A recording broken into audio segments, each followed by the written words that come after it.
गुढीपाडव्याच्या तुम्हाला सर्वांना खूप खूप खूप शुभेच्छा। हे वर्ष तुम्हाला सुख समृद्धीचे भरभराटीचे जावो हीच ईश्वरचरणी प्रार्थना।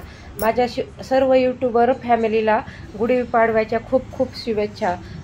आज नवीन वर्ष चालू होत आहे। हिंदू धर्मात मानले जाणारे हे आजपासून आपले नवीन वर्ष चालू होत आहे, म्हणून गुढीपाडव्याचा सण साजरा केला जातो। ह्या सणाच्या माझ्या यूट्यूब चॅनलतर्फे तुम्हाला सर्वांना खूप खूप म्हणजे खूपच शुभेच्छा। आज गुढीपाडव्याचा सण आहे, तर सकाळचेच उठून स्नान करून सर्व घराची साफसफाई स्वच्छता कालच करून घेतली होती व अंगणाचीही सकाळी उठल्या उठल्या केली।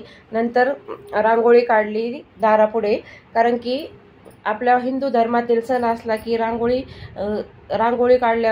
काढल्यानंतर दारामध्ये शोभा येते व पुरणपोळीचा स्वयंपाक म्हणजेच आपल्या महाराष्ट्रीयन सणामध्ये पुरणपोळीचा स्वयंपाक असतोच। कुणी कुणी पुरी भाजी करतं, पण आम्ही पुरणपोळीचा स्वयंपाक करतो। इकडे मिस्टरांनी गुढी उभारली आहे। आपले नवीन वर्ष चालू होत आहेत, म्हणून गुढी उभारून त्याचे नवीन वर्षाचे स्वागत केले जाते। गुढीमध्ये साडी, चोळी, लिंबाचा डगळा व घाटी, कलश त्यालाही तुम्ही कुंकाचे स्वस्तिक काढून तो कलश अशा पद्धतीने गुढीला लावायचा असतो। हार भेटला तर हार, पण आम्हाला हार भेटला नाही व हे नंतर आम्ही आमची पिठाची चक्की आहे तिथे पूजा केली, कारण की नवीन वर्षाच्या सणाला आपले जेथून लक्ष्मी येते त्याचीही पूजा केली पाहिजे, म्हणून आमची पिठाची चक्कीचीही मिस्टरांनी पूजा केली, नारळ फोडला। अशा पद्धतीने आमचा खूप छानपैकी गुढीपाडव्याचा सण साजरा झाला। तुमचा कसा झाला नक्कीच सांगा। नवीन वर्षाचे तुम्ही काय काय करणार आहात? सगळे जुने विसरून नवीन उभारी घेऊन हा सण साजरा केला जातो। तुम्ही नवीन उभारी घेऊन पुढचे वर्ष तुम्हाला सुखमय आनंदी जावो हीच ईश्वरचरणी प्रार्थना। गिरणीतही नारळ फोडून नंतर आम्ही जिथे गुढी उभारली आहे तिथली पूजा चालू केली। अशा पद्धतीने छानपैकी गुढी उभारली होती। भगव्या रंगाची साडी नेसवली होती गुढीला, खूप छान गुढी दिसत होती। गुढीला पुरणपोळीचाच नैवेद्य ठेवला जातो, तो खूप शुभ मानला जातो व आपण गुढी जेव्हा पूजा करतो तेव्हा गूळ व लिंबाचे हा नैवेद्य ठेवला जातो। तुम्ही कशाचा नैवेद्य ठेवता ते नक्कीच कमेंट बॉक्समध्ये सांगा। आमचा गुढीपाडवा ह्या वर्षी खूप छानपैकी साजरा झाला। दरवर्षीच होतो, पण मागच्या वर्षी तोच असल्यामुळे आमची गुढीपाडवा सण साजरा झाला नाही व ह्या वर्षी छानपैकी आमचा गुढीपाडवा साजरा झाला। अशा पद्धतीने गुढीची पूजा करून नंतर गुढीचेही छानपैकी फोटो काढले व नंतर मी कशी रांगोळी काढली तेही सांगा। खूप छानपैकी रांगोळी आलती, समोरनं पाहिले तर खूप छान रांगोळी दिसत होती। गुढीपाडवा हे नाव मी रांगोळीवरती लिहिते व छोटीशी साडी काढली होती।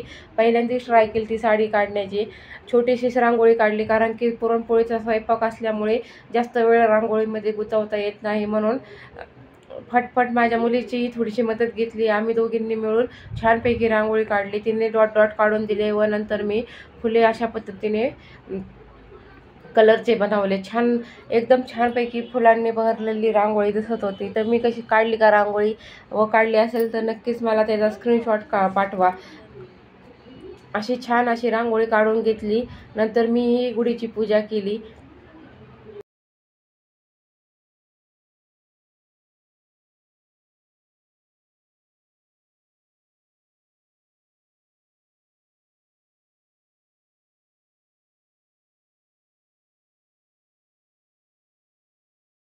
हिंदू पंचांगानुसार नवीन वर्ष म्हणजे आजच चालू होते गुढीपाडव्याला।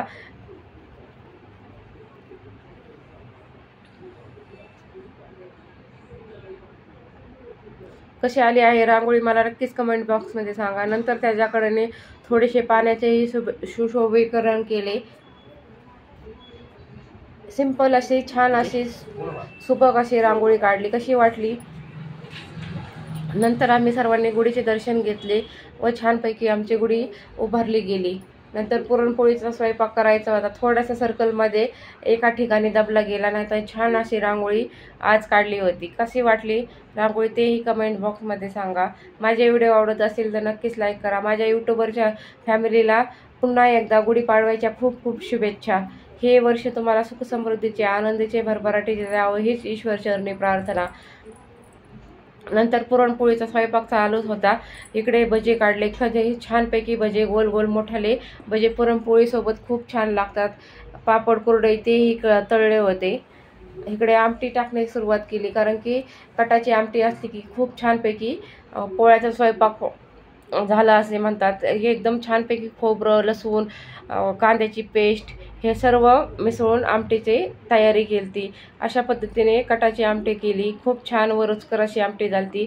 पुरणपोळीचा स्वयंपाक म्हणले की कटाची आमटी आलीच. अशा पद्धतीने आमचा गुढीपाडव्याचा सण साजरी झाला. तुमचा कसा झाला? तरी बाज आमटी तयार झाली. तुम्हाला यूट्यूब चॅनलवरती मी व्हिडिओ पोस्ट केलेला आहे की मसाल्याचा काळा मसाला कशा पद्धतीने बनवला जातो. इकडे शेवट पुरणपोळी लाटायची राहिली होती. छानपैकी पुरण परतून ते जे बारीक करून कणिकही छानपैकी भिजली होती. कणिक चांगली भिजली की पुरणपोळी आपली छानपैकी होते. म्हणून पुरणपोळीचा स्वयंपाक करायचा असेल तर कणिक 2-3 तास भिजत ठेवा, म्हणजे पुरणपोळीचा स्वयंपाक एकदम छानपैकी होतो. अशा पद्धतीने माझा पाडव्याचा सण साजरी झाला. तुमचा कसा झाला नक्कीच सांगा. चला तर भेटूया नेक्स्ट व्हिडिओमध्ये. आणि पुन्हा एकदा गुढीपाडव्याच्या सर्वांना खूप खूप खूप शुभेच्छा. Thank you for watching my video. Bye bye.